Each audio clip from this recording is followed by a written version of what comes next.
Our hover feature is complete, but this is a very good example that we have built to transition into two additional concepts that I want to teach you.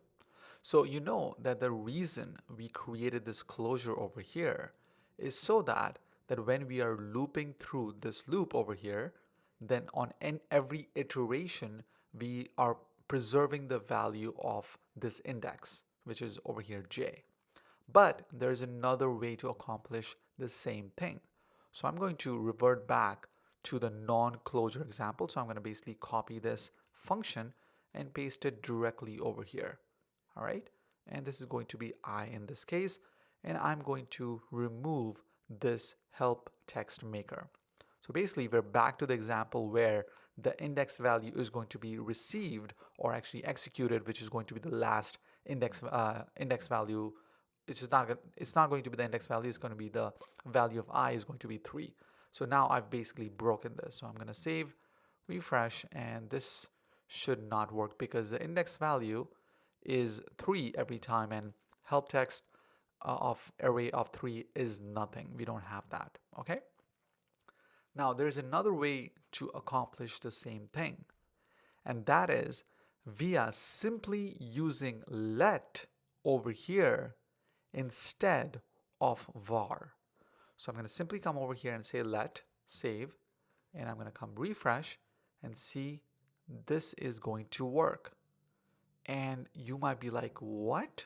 Why did we even use closures now? And why does this work? So I'm going to ask you to pause this video, go to your code that you are coding along with me, play around, try to figure this out, and then unpause, and then I'll tell you the explanation. There's no new information I'm going to give you. There's nothing new. You have already learned the concepts throughout our course. I'm just going to re-emphasize one particular point that's going to clarify this solution. So pause, come back, and now I'm going to give you the solution or the explanation, sorry. So you see that you already know what let, const, and var keyword does.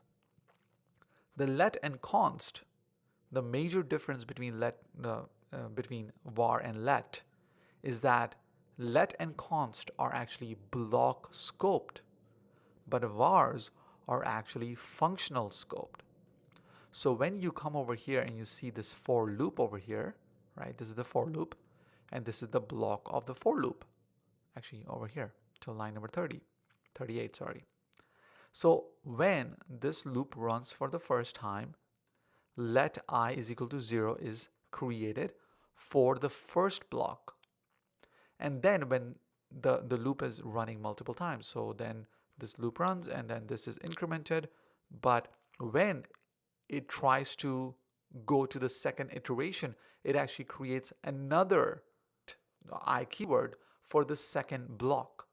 So this is another block over here, and it runs another time, it runs another block. So every time it's running the loop and the functional, the for loop block, the I is actually a separate I. So when this particular function runs, it says, okay, what is the value of I? It only knows the value of I for that particular block.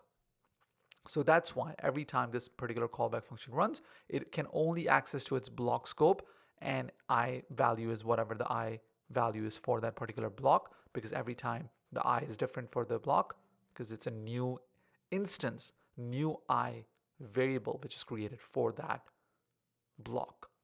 So that basically achieves the same goal. So that's the explanation for the solution. If you are not understanding it, watch this video again. Try to digest this concept, and I'm going to talk to you in the next lesson. But this example does not negate the value of closures. Closure in itself has its significance. So let is totally different, closures are totally different, but this is a very good example where a solution can be achieved with let as well as with closures. So the Before let was introduced, closures was used to solve this particular problem, but now since let is around, we can use that much more easily, as you saw. So talk to you in the next lesson.